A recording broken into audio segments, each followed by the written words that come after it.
Greetings, neighbors. This is Reflections, program sponsored by the Paducah Cooperative Ministry, where we, all of us together, do God's work with human hands. My name is Gregory Waldrop, and I'm the pastor at Fountain Avenue United Methodist Church today. I'm the pastor all the time, and today I'm the host, the co-host here, and glad to be here with two favorite folks and important workers in the nonprofit community here in Paducah. We have with us Heidi Sir-Heinrich, who's the executive director at the Paducah Cooperative Ministry and sort of oversees all the important work that happens at the Paducah Cooperative Ministry. Welcome, Heidi. Thank you, and I have a lot of very good help. I know you do. I know that's a good part of this work. We also have with us Nicole Hoyle, who is the program coordinator for the Fresh Starts New Beginnings program at the Paducah Cooperative Ministry Outreach, and we're particularly focused on that today, and we're glad you're here, Nicole. Welcome. Thank you. So why don't you tell us a little something about this Fresh Beginning, this Fresh Start program? The Fresh Start program is intended to help reduce recidivism with the ladies that are coming out of incarceration. That's the ultimate goal of it. And we were sitting with a group of inmates not too long ago, and there are about 18 of them. And we said, okay, so for how many of you is this the very first time you've ever been behind bars? And only 2 women out of the 18 in that room raised their hands. All of the other women had been there at least twice or more times. So Fresh Start is a result of trying to respond to that recidivism by helping people get a fresh start. Yeah, and support in the process. Now, are these women coming from the local jail? Are they coming from the state prison? Right now our focus is on McCracken County Jail. There's lots of room to go from there. It's not that we don't like men, for example, that we are doing a program for women. We fully anticipate it can be duplicated for men, and probably, maybe sometime in the next year we'll actually begin doing some pre-release activities with the men as we're doing with the women. As the program grows and develops, there's absolutely no reason why we couldn't extend the program out to the West Kentucky Correctional Complex and start doing it out there, because there really is nothing in this part of the state that works with this situation. So there's a lot of work to be done. Serving their time or being paroled out, and the support that it takes. Right, and of those 18 women, when I said, okay, so how many of you intended to come back? Not a single hand went up. Right. When they walk out that door, they have the intention that they will never come back. They will never come back. But I'll tell you something interesting. When they walk out that door, fear takes over. Oh, yeah. And they freeze up, and thinking stops, and they start just sort of responding habitually with what they've always done, because they don't know what else to do, so they become rather impulsive, overwhelmed. Right. And so we recognize that that is a big part of why women go back. If there's not something on the sidewalk waiting for them to help them get a leg up, and then to organize the way out. Yeah, exactly. Yeah, I'm sure that's right. I served as a chaplain to a prison once, and over the departure door was this sign that said, "If everything on the outside was as easy as you imagine it on the inside, you wouldn't have been in here in the first place." Yeah. And, so it was In fact, I remember one woman, you might remember her too, in jail. She was one of those active participants in the program we were doing inside the jail to help prepare them for release. And she was highlighting stuff, and she was, making notes in the margins, and her face was open and happy and interested. And she was one of the individuals that said, "I don't have anywhere to go when I get out." And I said, "Well, we're working on a transition house, but it's not open yet, but we do have the homeless shelter. So when you get out, if you don't have anywhere to go, come and see us at Paducah Cooperative Ministry." And that's exactly what she did. But I'll tell you what, when she walked in, I hardly recognized her. She was so closed. Her face was closed.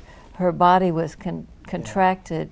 Turns out she had 5 kids that relatives had been keeping for her, and the minute she hit the sidewalk, they said, "Here are the kids." And so she had nowhere to go, and then she had 5 kids right there, ready to go, nowhere to go. So I almost didn't recognize her. She had changed so much with the fear of getting out and what to do next. Yeah, I think the whole notion of freedom is such a fascinating subject, and has so many different experiences of it. I think the culture's idea of freedom, that you can do anything, anytime, anywhere, any old way you want to, is such a false, counterfeit kind of a notion, and doesn't serve any of us, and it certainly doesn't serve folks that are coming out having from a structured environment. That's for sure. Well, tell us some more about the program. There's some preliminary things at work now. I know you're putting the building together, and how's that coming along? The building is on track. It's coming along. We had to do quite a bit of electrical work and quite a bit of plumbing and renovating an entire bathroom and kitchen. All that's really left is the bathroom and kitchen, and virtually all that's left is to install the appliances in the kitchen and the countertops, and it's almost done. And then the bathroom just needs a little bit more electrical and plumbing and walls and a floor and the fixtures, and it'll be ready as well. So it's coming along very well. The bedrooms have all been adopted by local churches, and so yep, we're proud at Fountain Avenue to have a nice, colorful bedroom. Tuscan room, yes. Yeah. Yes. Beautiful job. Each room has its own personality because each room has been decorated by another congregation. It's really interesting to see what everybody came up with the different colors and the feel in the room, and so They're it's nice really rooms. Yeah, any one of them you would like to stay in. So we want it to be a very welcoming place, and I think Nicole's done an awesome job of gathering together volunteers and craftsmen and organizing that. There's been a fair amount of donations, haven't there been? Quite a few. We, for the kitchen, all we're really purchasing are the cabinets and the countertops, and that was provided through a grant from United Way, and and then all the appliances have been donated. I think all else we're going to have to purchase is a faucet, and so it's amazing to see what the community has provided for us. Great. Now, I know it takes a pretty fair amount to operate it as a residential facility, but I know that there's also a sort of an interim programming that's going on. Tell us a little bit about what that'll become. That's the First Day Out mentoring program. First Day Out, right. Do you want to talk a little bit about that? Yeah, I can talk about that. This is very exciting because it's just about to take off. We realized we've learned a lot along the way. You know, we received the building, and it was a very long process to actually get all of that done. So in the meantime, we wondered what we could be doing. And so we started in the jail with a pre-release program, working with the women in small groups on a particular curriculum devised just for correctional facilities. But then as we talked to them, we realized that not only do some of them need a place to live when they get out, some of them just need some very, very basic things when they step out, really basic human needs. For example, a young woman may be arrested in July, and she has on flip-flops and cut-off shorts and a tank top, and she is released in February on a day when it's 32 degrees outside, you know, and she doesn't have the appropriate clothing, and as soon as she steps out the door, she's going to need that. She may have lost weight in jail. She may have gained weight in jail. She may not even fit into the clothing that she was arrested in. If she doesn't have a supportive family waiting there on the outside or bringing her things in, you know, how scary is that? Some of them need replacement identification. Some of them need prescription refills. There's a lot of, sometimes they need help with transportation, a lot of really basic things that as soon as they hit the sidewalk, they need to have in place. And so we developed a program called First Day Out that is designed to match up a woman that needs that sort of support with a mentor who will meet her at the door, and they will have already discussed a plan of action for that first 24 hours of what they're going to do, which might include dinner at, TGI Fridays or something to celebrate. They'll know where she's going to go, where she's going to stay, does she have transportation. All of that action plan will have been done before she leaves the jail. And then that person is there to just kind of keep her calm, keep her focused, keep her breathing, and moving her down the road. Within 48 hours, that young woman may feel like, okay, I've got all this stuff done. Take a deep Maybe I breath. can do this. Yeah. So it's a mentoring program. Basically, we are starting with the first 24 to 48 hours, but we hope that the mentoring will go on first 30 days, first 6 months, and just be an ongoing source of support. So that's where we're at right now. It was funded by United Way to help us get going with that. Great. And you go out and actually pick mentors, or do you take volunteers, or what's the? Both. Yeah. Both. Anybody that would be willing to be a mentor and to take some time out of their busy schedule to work with these ladies and help them to succeed. And all It you takes need a is a special person. caring heart and a sympathetic ear, and you can come and you can provide everything else they'll need for that, right? The training and everything, Yeah, absolutely. we will do some good training. This is a volunteer opportunity for somebody who really wants to make a difference, really wants to get involved and do something that makes a difference. So this is an awesome opportunity. Well, that's great. And that will happen at this, will there be some programming at the building itself before? We'll be using it for the mentoring program, absolutely. And we'd like to have computers where ladies can come in and do job searches and work on their resumes and things like that, and have somebody there during time if they have questions or needs or need advice. Great. Sort of a drop-in center, really. You know that somebody's there, and if you have an urgent need, they'll be able to try and sit down and work with you and figure out how to meet that need. Be nice to have a couple support group meetings once a month, once or twice a month, where you do a little potluck, and the ladies who have come out at any point can come together, and the ones who have been out for a while can talk to the ones who are just new out and say, well, that's exactly how I felt, or what I did about that was this, and you can do it. It just needs some encouragement more than anything, and that's the beauty of a mentoring relationship. Great. And this is all moving towards actually a residential facility, right? Actually having a residential facility in the building, absolutely. And that would entail, what kind of commitments will that entail? Of course, obviously 24/7 staffing, and then I guess a program that goes along with that. Is there one developed, or are you developing one? Is there one you're going to model after? Or? We're in the process of developing. The curriculum we use in the jail is called Breaking Barriers, and it really is about cognitive change and thinking differently, recognizing the thoughts that you have are sometimes just habits. It doesn't mean that they're true thoughts, or the way you see yourself or perceive yourself, or what you think you can do or not do. So I think that what we'll do is take that curriculum and move it to the transition house and just continue those same principles of self-discovery, self-awareness, positive affirmations and things like that. So, but there will be some other things. I think we'll probably have to address some of the substance abuse needs with some support there, and maybe some mental health support as well. So we want it to be very services oriented. Yeah, great.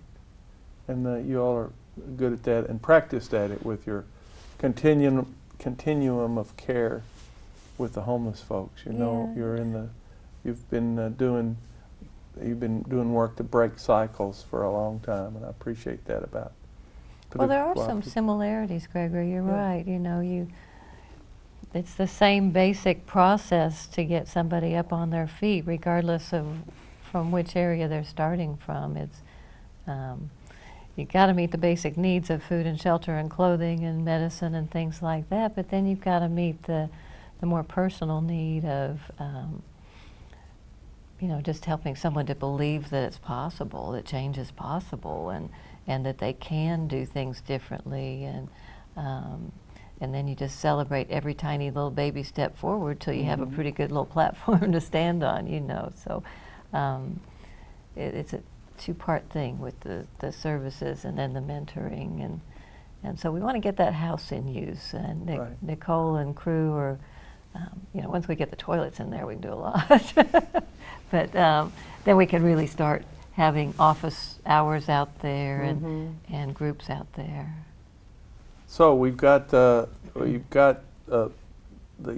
pre-program in the jail going and fully operational, staffed, and the whole bit. We got some mentors, or enough mentors, or do you need some mentors? We have some. Yeah, We'll need many more, probably. Yeah. Absolutely. What do you think? Within the next month or two, we'll be putting out a call for just for people who might be interested in learning more about that, Right. and what a mentor is and isn't. A mentor doesn't really rescue somebody. A mentor is more like a coach, Right. or a cheerleader sometimes, and so I think that I think it's going to be a really neat program, and the women in the jail are really excited about I it. bet They they ask are. about it a And, lot. Biblically, one of the top 5 most important things Jesus says we'll be judged on when we finally look God in the eyes is whether we visited the folks in prison. And I guess this is an outgrowth of that ministry and care. That list in Matthew 25 is a list of the most vulnerable people, Right. or some of the most vulnerable people in the community, and these are certainly some of those folks. And work's important, very important. So, do you need any more materials or for the building itself? Do you keep mentioning these toilet things? Or do we need toilets, or have we got toilets? We just we've need got somebody toilets. to We have put them. in. But we've Okay. got a big yard. Mm-hmm. What is it, about almost 3 acres, and a lot of grass. Yeah. And so we are looking, if somebody has a decent riding mower that can help us with that, and some basic yard maintenance things. We'll need a shed to put it in, but that's an easy way to help right now, Yeah, great. as all that grass is growing out there. Yeah, it just doesn't stop for anything, does it? And it takes a long time right now to push mow it. Yeah. A very long It's in time. the edge of town. It's not far away. It's easy to get to and accessible. And there's space for a lot more to happen out there. It's like I said, it's almost 3 acres, and the transition house sits up on the front part of it. So 10 years from now, who knows, maybe there'll be another building or 2 out there, and a huge garden or a little gazebo, or Wouldn't that be fun? Yeah, maybe you could take a gardener this chickens year and- even and see Yeah. what that'd be neat. Yeah, That so there's would be so a lot much of- potential, Yeah. and a lot of people in the community are getting excited about it, and that gets us really excited when other Oh, yeah. people start to share that excitement, Sure. and the women are excited. We didn't really know what to expect when we went into the jail for the first time. We didn't know what kind of reception we would have from the women, and we were just so surprised by the enthusiasm and the openness, and they just said, we don't have anything like this. We've never heard of anything like this, and they've really opened up their lives to us and talked about their needs and their fears, and it's been such a positive experience for us. Sure. The facilitators and the volunteers that are going in just was different than what we expected. Maybe we were a little cynical or something, and we thought they wouldn't be interested, what we had to say, but that wasn't the case. That's great. That's neat. So obviously you've got some needs if you're going to make it into a residential place. You've got some, as for all the great things volunteers can do. You have to pay some trained folks to be around. I'm confident. And how's that kind of fundraising going? We're in the process of it right now, of the initial steps of looking to raise the money that's needed and go from there, really. Yeah, it's the last step and the biggest step. And yeah, you know, the economy is not conducive to starting new programs right now, but we have just felt all along that as we continue to taking steps until we can't take any more steps, each step leads to another step, and we believe that we will develop the momentum to start using it during the day. Then before you know it, we are residential because word of mouth it gets everybody looking for those dollars. But as you said, having somebody there 24/7 that has the skills and the knowledge to provide all that's needed out there, that's the expensive part. Sure. And that's, but we've come this far. We just know that it's going to happen. We have learned some patience with this project. It's taken a lot longer than we thought it would, but the plus to that is that each step that you do is a solid one, so that you've got a good foundation and you've learned things along the way that help you with that next step. So I think we can do it.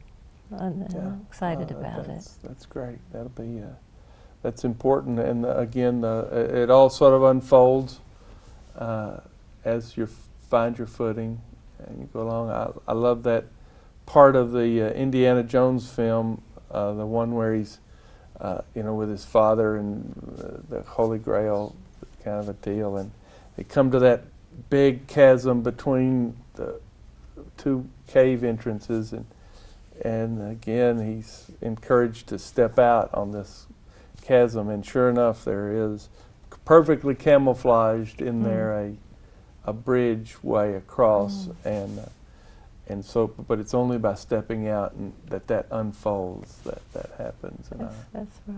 I like that. This is a walk of faith. You know, Paducah Cooperative Ministry, that's the foundation of everything we do, is doing God's work with human hands, and God has always provided what is needed.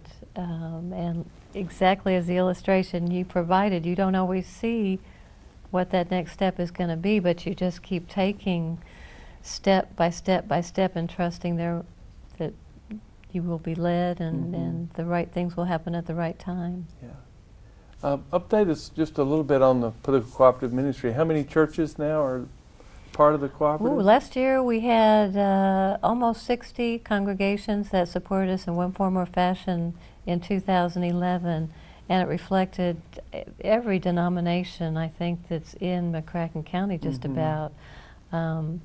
It's awesome to see really that. A long list of congregations doing what they can and believing with that unity of purpose to keep the ministry going and to provide for the community in need. It's wonderful. Yeah, and I know your board includes representatives from all of these folks, and that's a great work in itself, just to combine all the churches and with one voice do the kind of important emergency and needs that you all take care of in such helpful ways. We're sort of an extension of the congregations, basically. They provide the resources and we carry out the work, and so I think it says a lot for the folks that established this ministry back in 1973 that had that kind of vision. And I wonder if they ever imagined what it would become. You know, if they could have imagined almost 40 years later what the building would look like that we would be in, and what different types of programs and services we would be doing. And they are the ones that made that foundation for us to step on. That's great. Yeah.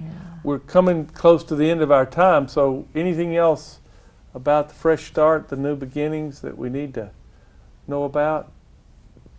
obviously, anybody has specific questions or interests can call the Paducah Cooperative Ministry Absolutely. and talk to you, Nicole, or Heidi, or I suspect anybody on the staff can give you some basic information. Yeah, we appreciate questions, so we don't want anybody to be shy about calling and asking for information. Right, and if folks haven't heard something that they feel comfortable doing, I'm quite confident if they called with something they were interested in doing, you'd find a spot or the right spot. I think that we would. Yeah, whatever it was. Yeah. That'd be great. That'd be great. But any other details we need to catch up with? Well, the food pantry's going very well. We have the congregations are given an assignment of a food item, and so we've got the tuna fish congregation and the peanut butter congregation and the applesauce congregation. That is going very well. They're really keeping our pantry shelves stocked and with a good assortment of items. The homeless shelter has been a little bit low lately, which is a good thing. Right. We provide shelter for single women and single moms, and we have had some space here lately, some beds available. We always expect that in the summertime those numbers will rise because we have a lot of homeless families doubled up in rural areas like ours, and when school gets out, pressures intensify, and that's usually when the shelters fill up in our area. So it's a lot of things going on. It's a good work that you do, you both do, and we're so pleased to have you in our community as such a strong anchor and really a bridge into, particularly in this program, the prison population, the folks that are rehabilitating now in our communities. Thank you for being here. Thank you. For being in this and thanks for community. what Fountain Avenue does. Hey. You know, one of the churches that has always been a strong supporter.